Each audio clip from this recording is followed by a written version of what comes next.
World leaders converging on Washington for a 75th anniversary NATO summit. They were sold a show of strength hosted by the alliance's driving force. But beyond the family photos, there's a feeding frenzy. The White House swamped by questions over the fitness of a U.S. president who's older by 6 years than the defense and security pact that in those days bound together nations against the threat of Soviet expansion. Long before Monday's bombing of a civilian children's hospital in Kyiv, NATO leaders already knew they were coming up to decision time, whether to keep helping Ukraine play defense or risk direct confrontation with Moscow by giving Volodymyr Zelensky the planes and missiles his country needs to take Vladimir Putin on Russia's home soil. What should the final communique from the summit say? With Biden and the likes of France's Emmanuel Macron weakened politically these days, NATO's 76th year will be crucial, what with isolationist nativists on the march on both sides of the Atlantic. Today in the France 24 debate, can Biden and NATO dispel doubts? With us, she haunted the halls of the White House as our Washington correspondent, France 24 International Affairs editor, Ketevan Gordestani. Thanks for being with us. Thanks as well to retired General Dominique Trinquant, former head of the French military mission to the United Nations. Good to see you. Good evening. From Washington, Justin Logan, Director of Defense and Foreign Policy Studies at the Cato Institute think tank. Welcome to the show. Thank you. And we welcome back academic Molly McHugh, lead writer at the Substack publication Great Power. Good to see you. Good to see you. If you're on the go, if you want to listen to the show, well, you can like and subscribe to the podcast version of the France 24 debate. Even before the summit began, Joe Biden announcing 5 new air defense missile systems for Ukraine. NATO, through the White House, announcing that Denmark and the Netherlands had started sending those long-awaited F-16 fighter jets to Ukraine. Norway says it's pledging more, enough to dispel doubts. Emerald Maxwell has the story. Distinguished guests. They've long been on Ukraine's wish list to give it a combat edge against Russian firepower. Now NATO members say they've begun sending some F-16 fighter jets Kyiv's way as they gathered at a summit in Washington. I'm also pleased to announce that as we speak, the transfer of F-16 jets is underway, coming from Denmark, coming from the Netherlands. And those jets will be flying in the skies of Ukraine this summer. Separately, a number of NATO countries confirmed they were giving Ukraine Patriot air defense systems, long sought by President Volodymyr Zelensky and seen as crucial to protecting against Moscow's increased aerial assaults. In a draft communiqué prepared for the meeting of the 32-nation military alliance, the Allies said that they intend to provide Ukraine with minimum funding of 40 billion euros in military aid within the next year.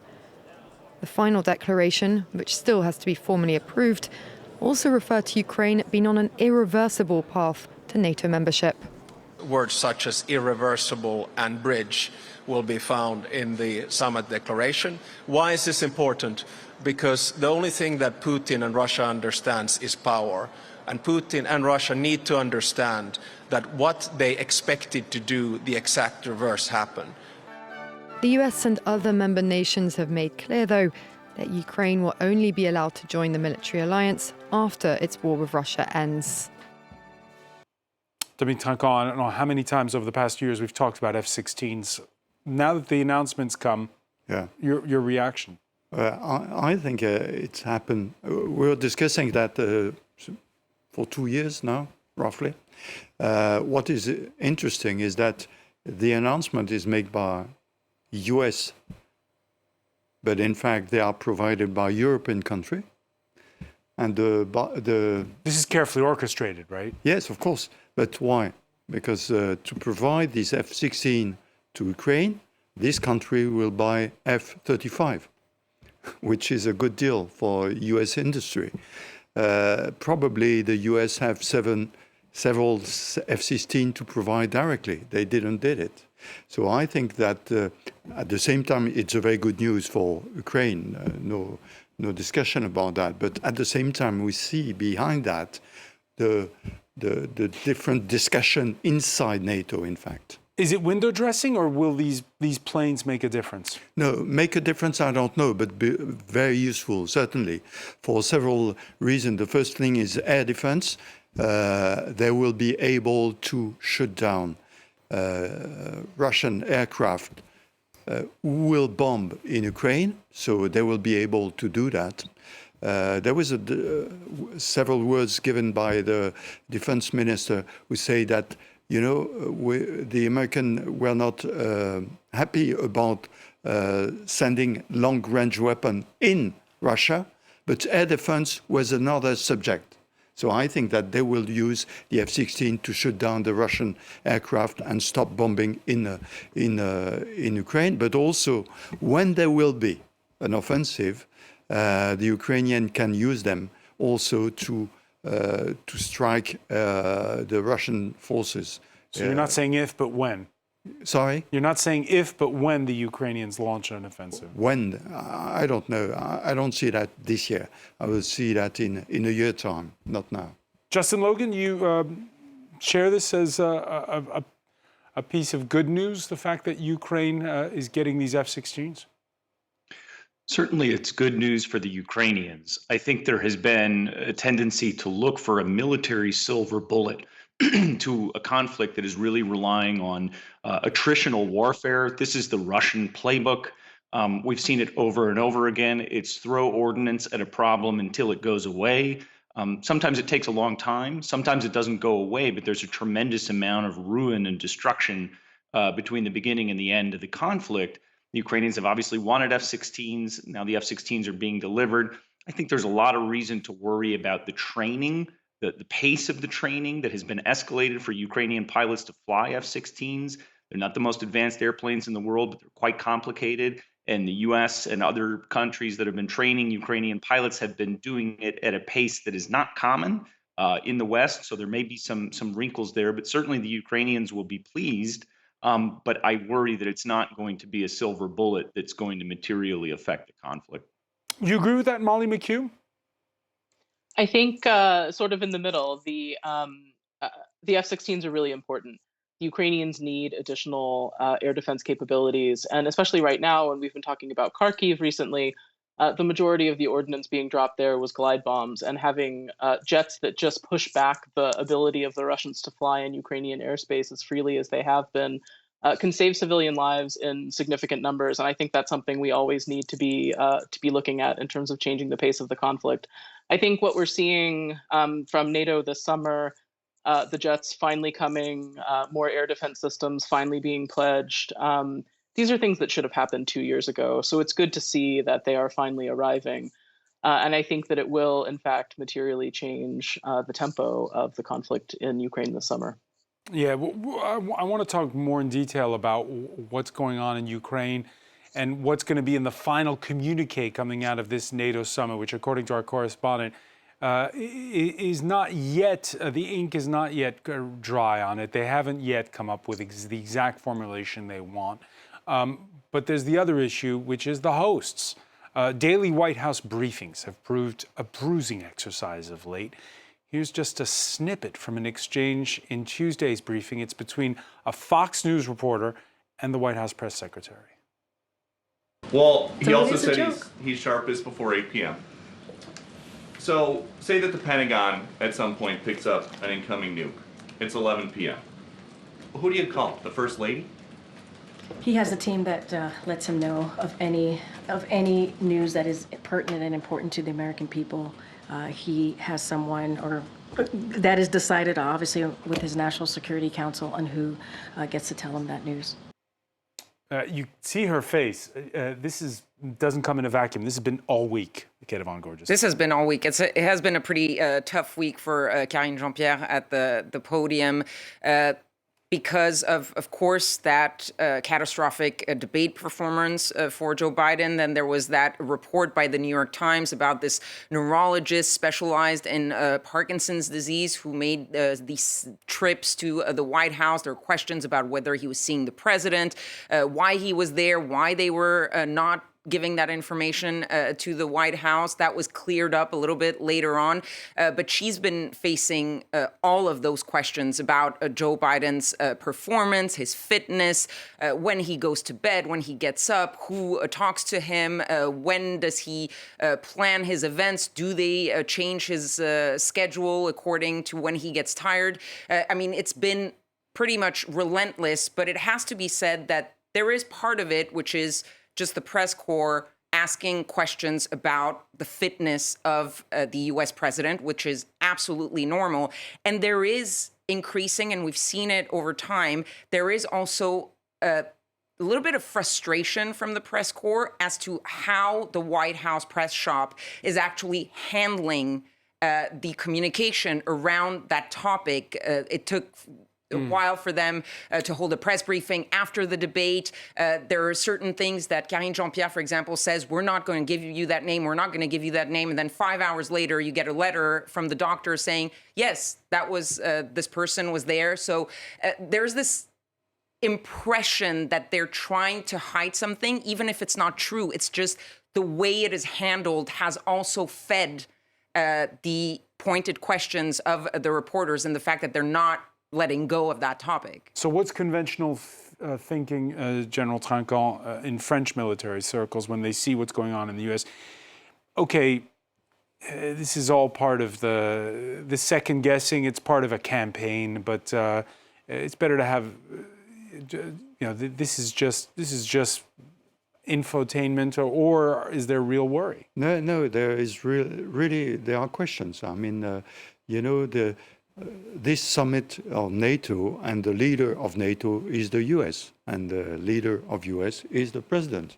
And so there are discussions about the fact that will this leader inside NATO will still be a leader able to lead the coalition or the alliance. So at the same time, you've got Trump, which is very aggressive about what's happening in NATO. So really, I think that currently this summit in Washington is very important to the cohesion of the alliance with the American, but also with the European, with the French, with the Hungarian, with the Turks. I think it's a difficult situation when at the same time Mr. Putin showed that he's very strong. He's meeting with Indian, with Vietnamese, with North Korea. You've got this Chinese troops in Belarus currently at the same time that we've got these exercises, these military exercises near the Polish border. Yeah, I think this is it's not important. What is important is the message sent on the communication. Why you show this picture just when there is this meeting at Washington? Why you show pictures of Chinese soldier on the border of Poland in Belarus? It's not dangerous in military terms. It's just they want to show that the Chinese are strongly with Russia because they are in Belarus. And this is something which could ask questions during the meeting in Washington. Molly McHugh, yeah, those Chinese troops popping up in Belarus, that's all about the NATO summit. It is a public relations exercise. I think there's been a lot of strategic messaging from Russia this week. I think the things that we should see are the Chinese troops are in Belarus, and you have this summer reunion tour of non-NATO goons happening as everyone meets everyone and talks about their strength. But the Chinese are in Belarus because Russia is busy doing other things. And what they've shown us this week is they're going to drop missiles on a Ukrainian children's hospital.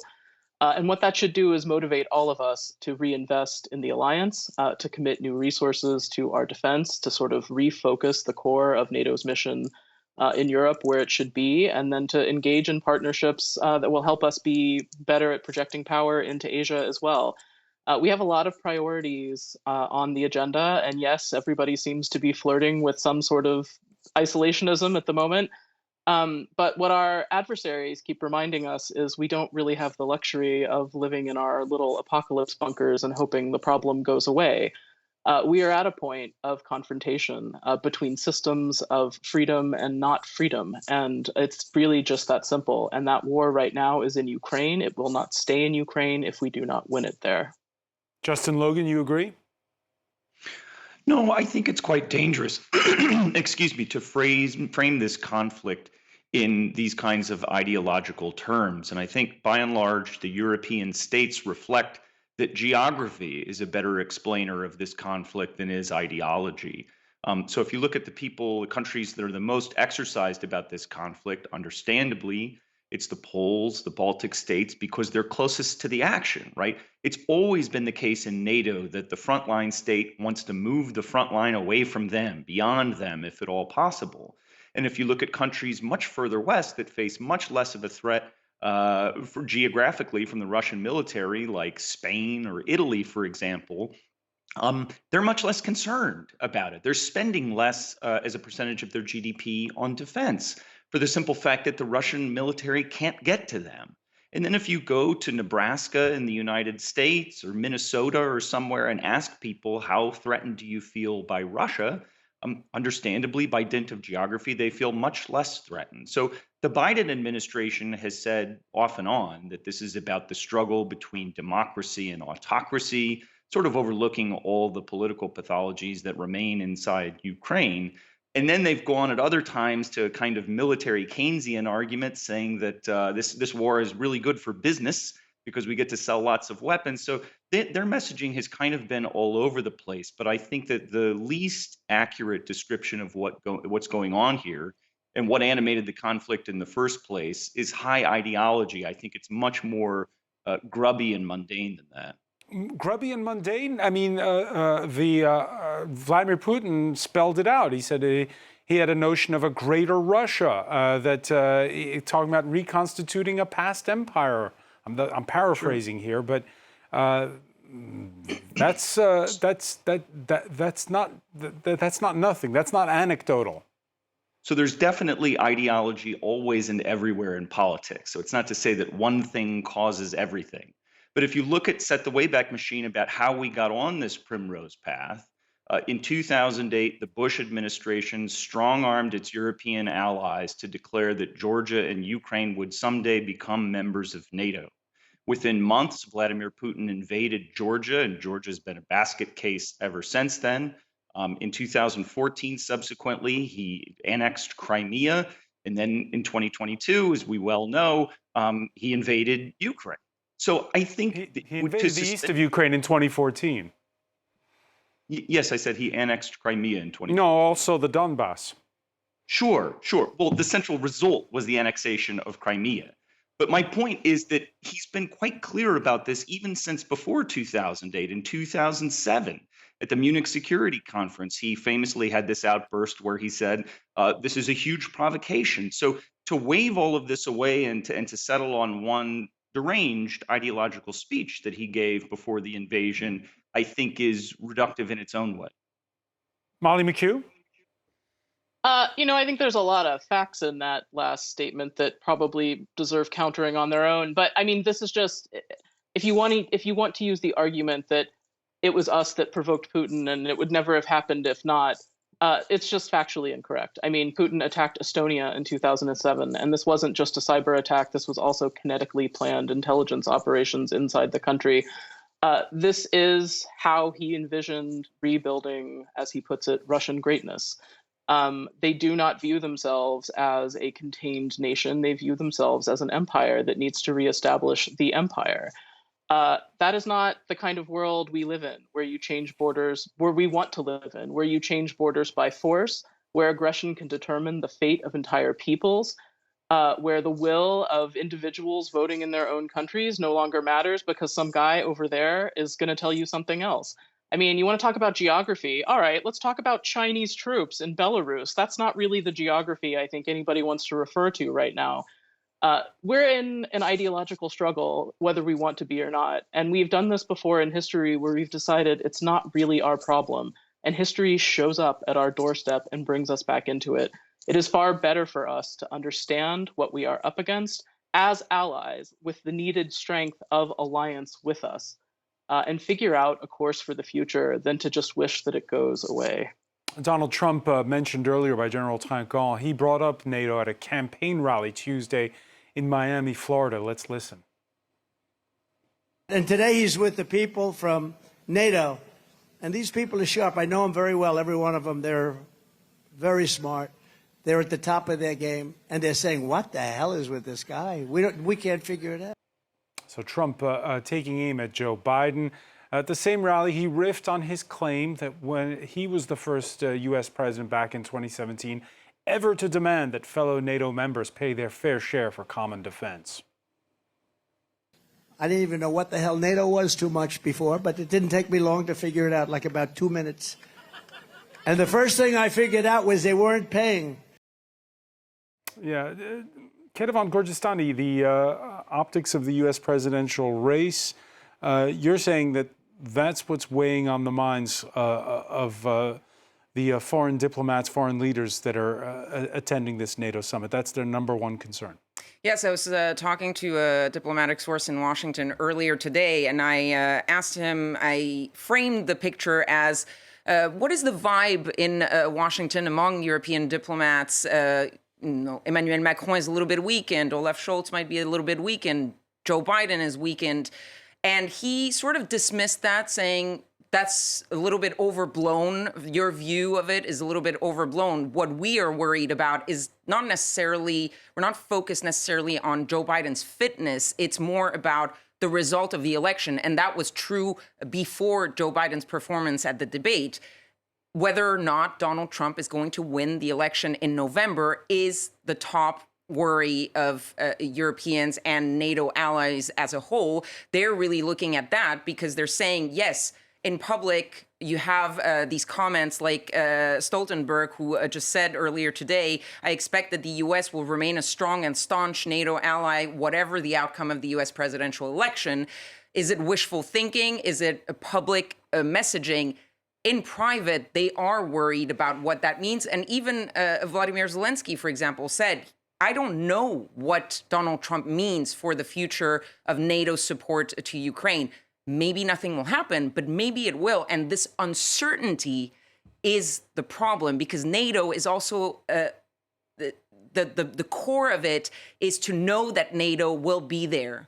If you have uncertainty, he doesn't have to say, I'm going to pull out of NATO for it to be a problem. He just has to say what he has said in the past months and years, which is, maybe I won't, maybe I will, and criticize and say it's not really important. And all of that creates the idea that the number one country, as you were saying, in the NATO alliance might not be reliable in 6 months' time. Let's listen to Volodymyr Zelensky. He was speaking Tuesday in a panel discussion in Washington. He was asked what he thought of the November presidential election in the United States.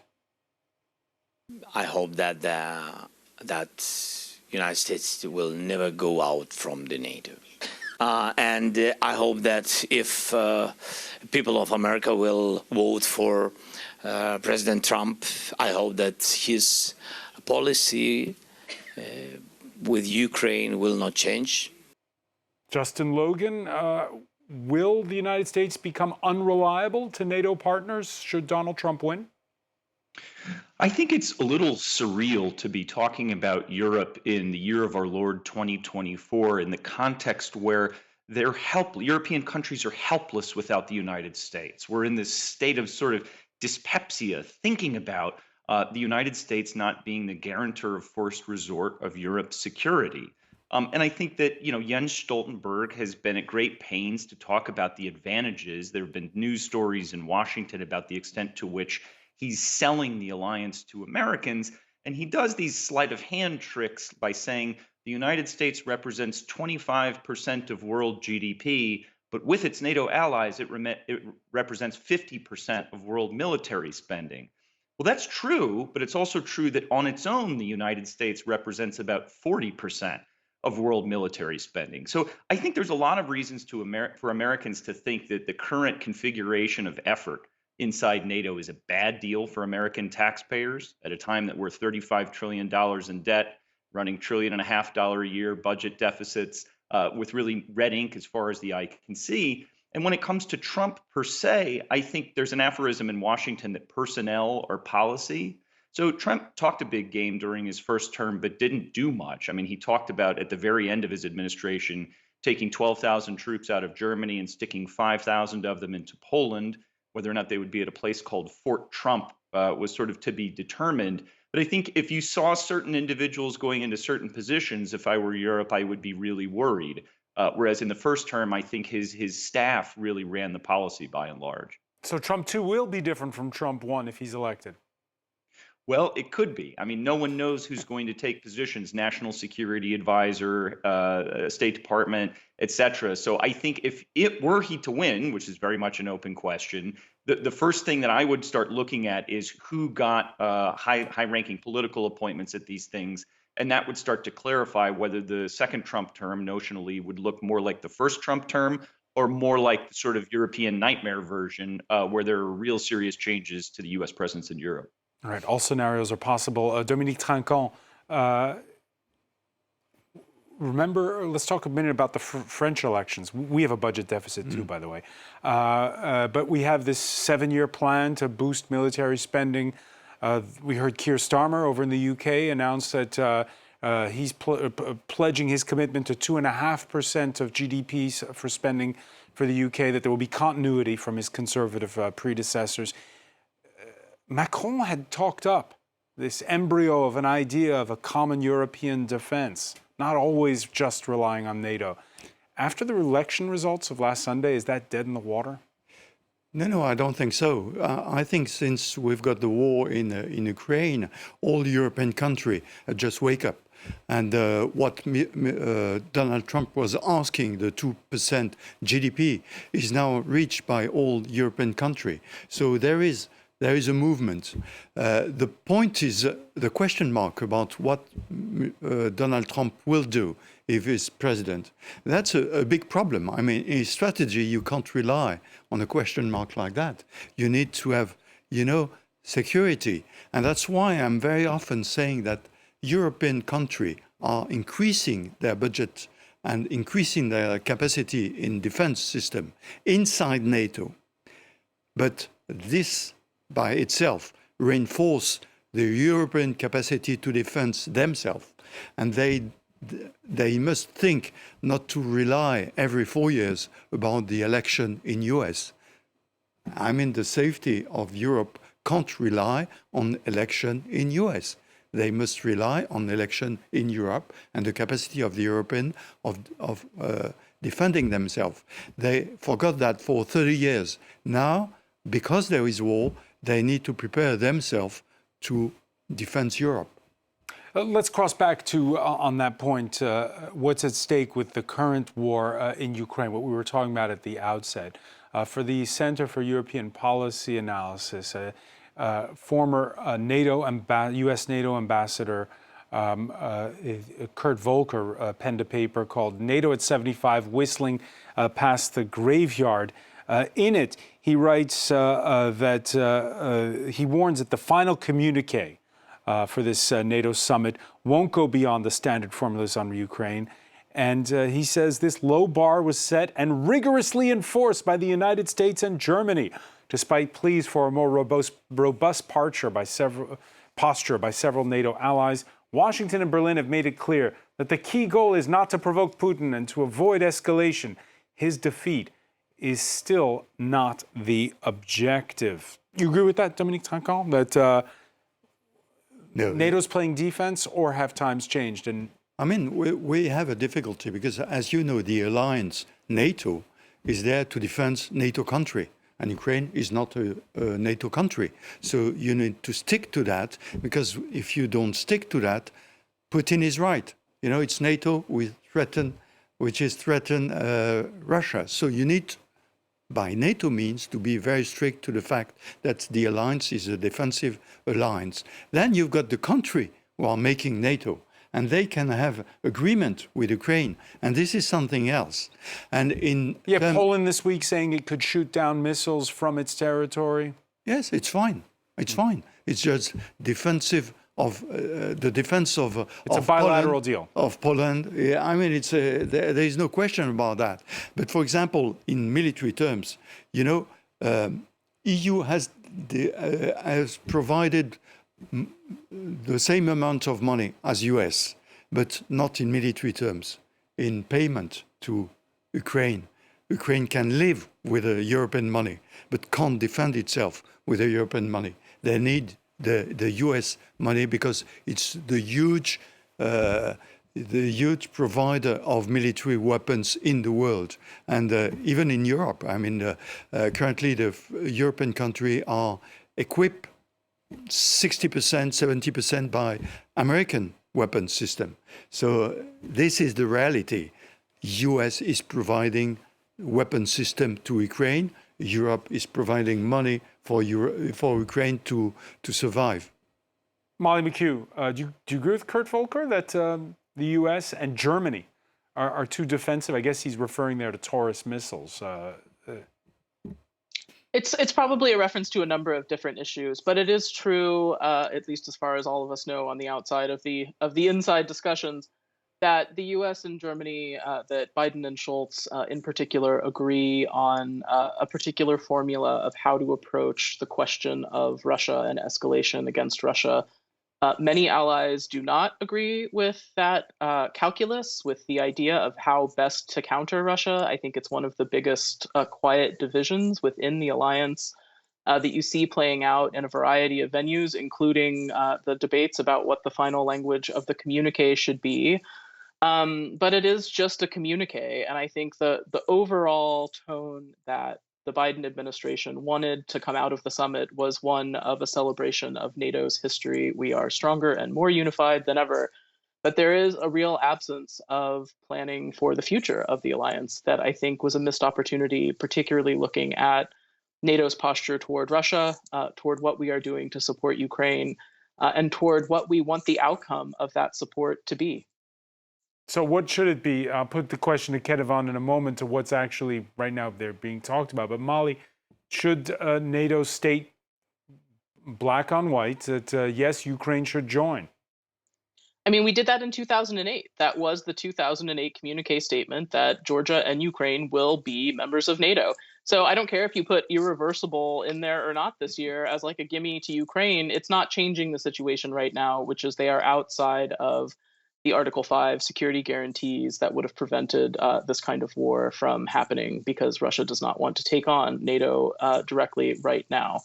So I think there's a lot of icing yet to be put on the cake, but we know what the cake is. And it's fine. And the alliance is making, I think, real efforts on a lot of things. I think there's been a lot of improvement in terms of European defense spending, how everybody is looking at what the priorities need to be in the coming years.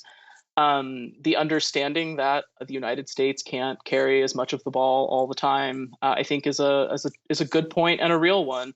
But I don't think enough was done in the context of the lead up to the summit, knowing what a critical political pivot point we are at in the alliance and where we are in the war in Ukraine. Not enough has been done to plan for the future. Ketevan Gorgistani.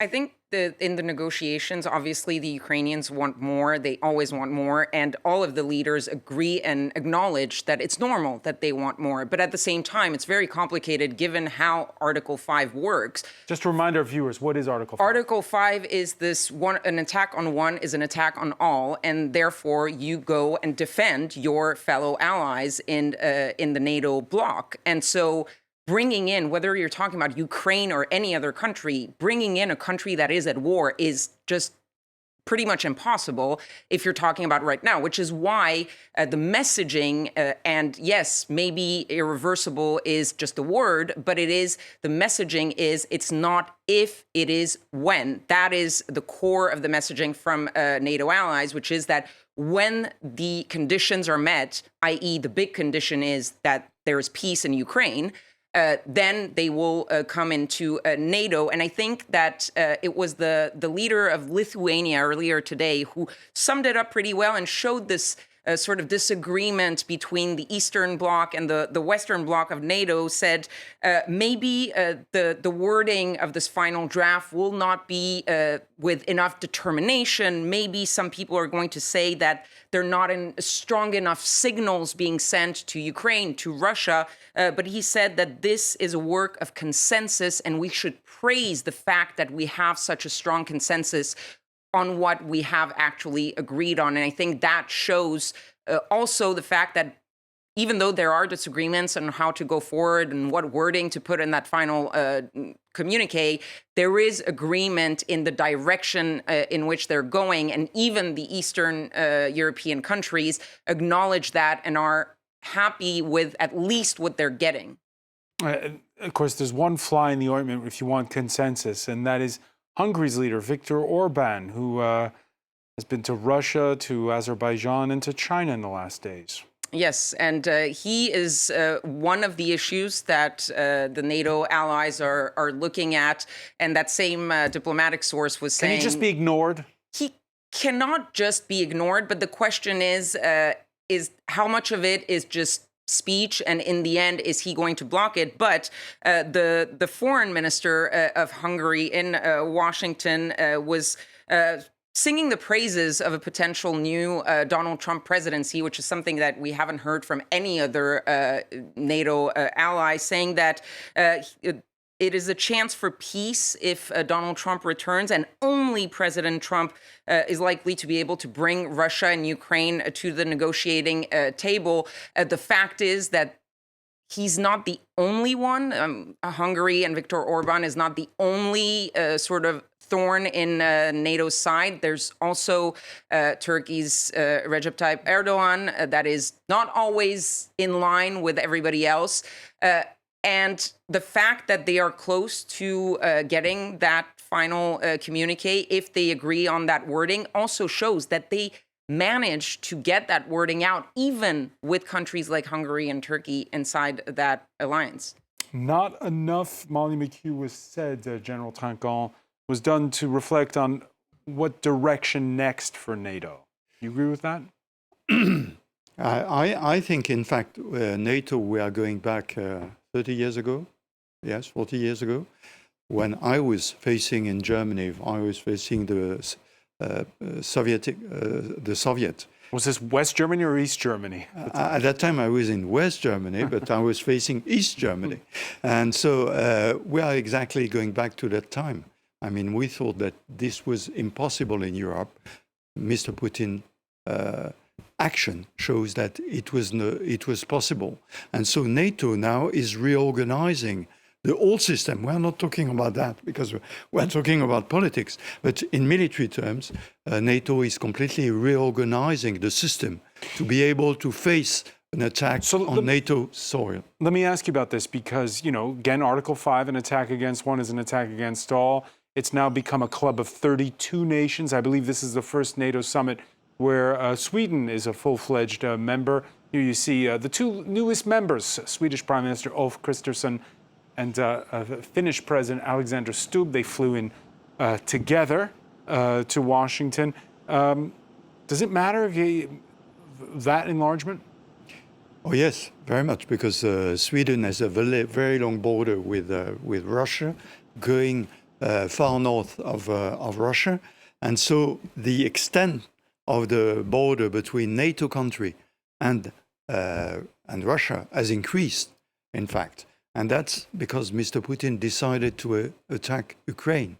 But what I was saying is that inside the system, look at the Baltic Sea.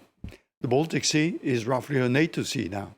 You've got just a small Kaliningrad and St. Petersburg. But here we can show the map of Europe, and in blue are all the NATO members. And so the Russian Navy have no freedom of movement in the north, and in the south, in the Black Sea.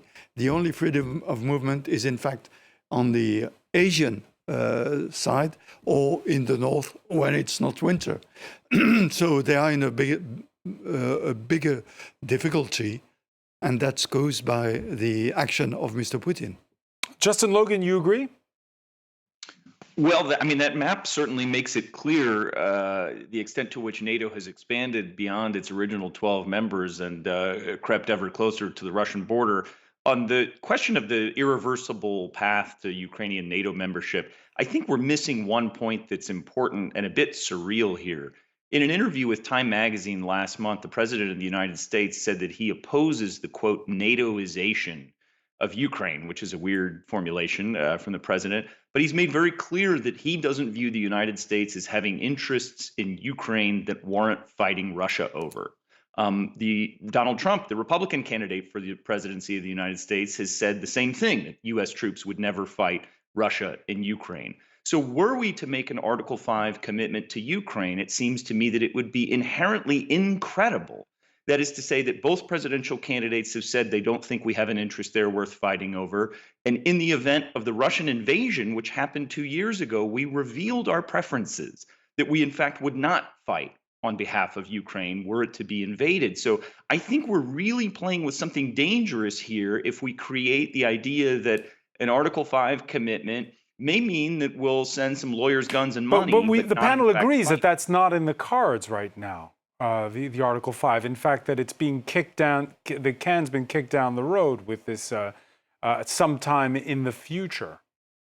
But if we've stated clearly that we don't believe we have an interest in Ukraine worth going to war with Russia over, and if we've revealed through our actions that we don't believe we have an interest in Ukraine worth going to war with Russia over, why then would we make a paper commitment that says we will go to war with Russia over Ukraine? It's inherently incredible if you reflect on it for a moment. Kerevan Gorgistani? But that is focused on Ukraine, and one of the messages of the Ukrainians, but also of the whole Eastern Bloc, is the idea of if we don't stop him in Ukraine, he's going to come for a NATO member next. And that is the message that the Eastern Europeans have been saying for a while now. They said it in 2008 with Georgia. They said it when it happened in 2014 with Crimea. They said he is not going to stop. He's not simply going to stop at Ukraine. And the next step is possibly one of the Baltic states. And remember when Emmanuel Macron mentioned or hinted at the possibility of sending troops in Ukraine, when Vladimir Zelensky was asked about it, he said, look, we're not asking you to have your kids come and fight and die in Ukraine. But if you don't help us beat Russia, the next step is going to be your kids actually having to go to Lithuania, to Latvia, to protect a NATO member, because then that is what is going to happen. So maybe there's no Article 5 for Ukraine right now, but the idea is we need to help them block it now before it comes to a point where we will need to intervene. Molly McHugh, we're out of time, but I have to ask you, because you're sitting in the Estonian capital and one of those former Soviet states there, and our people on this 75th anniversary, more heartened listening to General Trinquant. They have heard the wake-up call, the fact that NATO is stronger than it used to be? I think if you're ever in a Baltic state, what you know is they're happy. People are finally listening to what they've been telling the rest of the alliance since they joined in the early 2000s. They are very much planning for a future where they need to fight a confrontation with Russia. And I think they're trying to convince the rest of us to prepare for that as well, because preparation is deterrence. And that's what we want to achieve as the alliance. Molly McHugh, many thanks for being with us from Tallinn. I want to thank Justin Logan in Washington, Dominique Trinquant, Kerevan Gorgistani. Coverage of the NATO summit on our website, france24.com.